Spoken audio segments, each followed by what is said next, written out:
Les choses, comme beaucoup d'économistes de ma génération, j'ai fait une partie de ma formation aux États-Unis, et je dirais qu'il y a une langue commune en économie qui s'installe. Il y a des différences de croyances, mais il y a une sorte de langue commune qui consiste, quand on s'interroge sur les forces économiques en place, à se demander quelles sont les failles de marché, et à partir de là, quelle est l'action correctrice que l'État doit imposer au marché, en quelque sorte. Et revenu en France, je suis revenu il y a quelques années, ça m'a replongé un peu dans cette sorte d'inversion de charge de la preuve qui est vraiment la caractéristique de la France et qu'on retrouve dans très peu de pays actuellement, qui est, au fond, vous devez prouver pourquoi le marché ferait mieux que l'État, pourquoi est-ce que la solution étatique n'est pas la solution naturelle. Cette inversion de charge de la preuve, c'est une sorte de névrose économique française au sens où elle met la France dans le registre de son discours économique vraiment à part dans le concert des nations développées.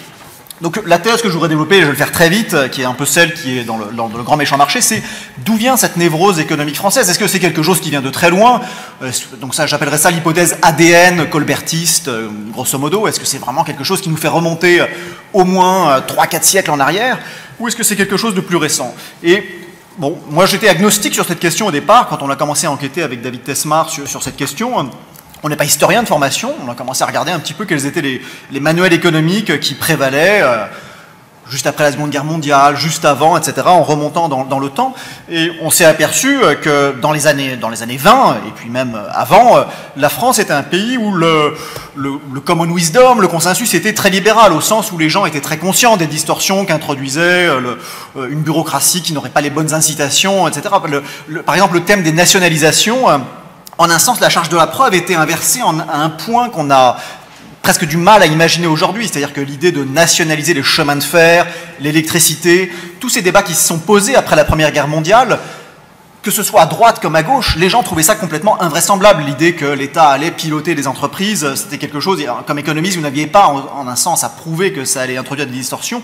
Les gens en étaient très conscients. Et d'ailleurs, le consensus, après la Première Guerre mondiale, ça a été de nationaliser l'industrie de défense, pour laquelle il y a évidemment des enjeux très particuliers, c'est une industrie très particulière, mais il n'a jamais été question de nationaliser, même les chemins de fer, c'est en 1937 que ça s'est fait, et l'électricité, ça sera vraiment après la Seconde Guerre mondiale.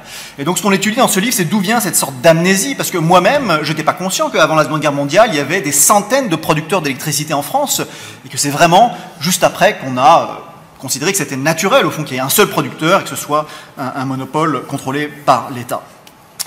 Je ne vais pas passer beaucoup de temps à rejeter l'hypothèse du colbertisme congénital de la France. Elle est rejetée par l'histoire, il suffit de se reporter un peu à cette époque.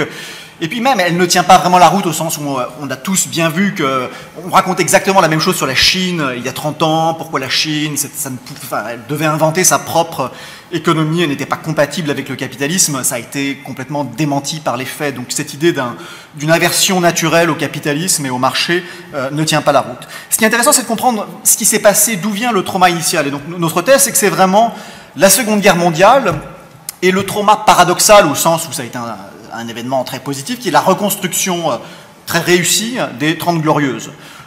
Et ça, c'est pas un mystère pour les économistes. On sait que quand un pays est détruit, donc la France, après la Seconde Guerre mondiale, c'est un pays qui produit un tiers du PIB d'avant la guerre. Donc vous imaginez, on n'est pas du tout dans les mêmes ordres quand on parlait de crise à l'époque, on n'est pas dans les mêmes ordres de grandeur de ce qu'on a en tête actuellement quand on parle de crise. On parle d'un pays où la nourriture est un enjeu, etc. Et donc là, évidemment, la centralisation par l'État peut fonctionner parce qu'on sait exactement où on veut arriver. Donc on peut écrire en un sens des contrats qui disent vous, votre mandat, c'est de reconstruire les ponts, produire l'électricité.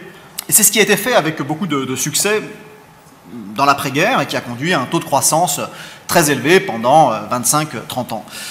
Après, une fois qu'on est à la frontière technologique, évidemment, les choses sont différentes. Il y a plus de raisons de penser que là, c'est pas optimal pour l'État. Enfin, l'État ne peut pas être le démiurge qu'il était dans ces situations de rattrapage. Il faut laisser un peu de darwinisme, en quelque sorte, entrepreneurial, pour continuer à participer, à pousser la frontière de l'innovation et pas simplement la rattraper. Et c'est là qu'en France, cette transformation mentale ne s'est pas faite parce que les Français restent très nostalgiques au fond. Enfin, dès que ça va mal, on voit bien que les Français restent très nostalgiques au fond. Enfin, dès que ça va mal, on voit bien que l'imaginaire nous rappelle à cette période où finalement l'État s'est imposé, a joué son rôle de chef d'orchestre et ça a fonctionné.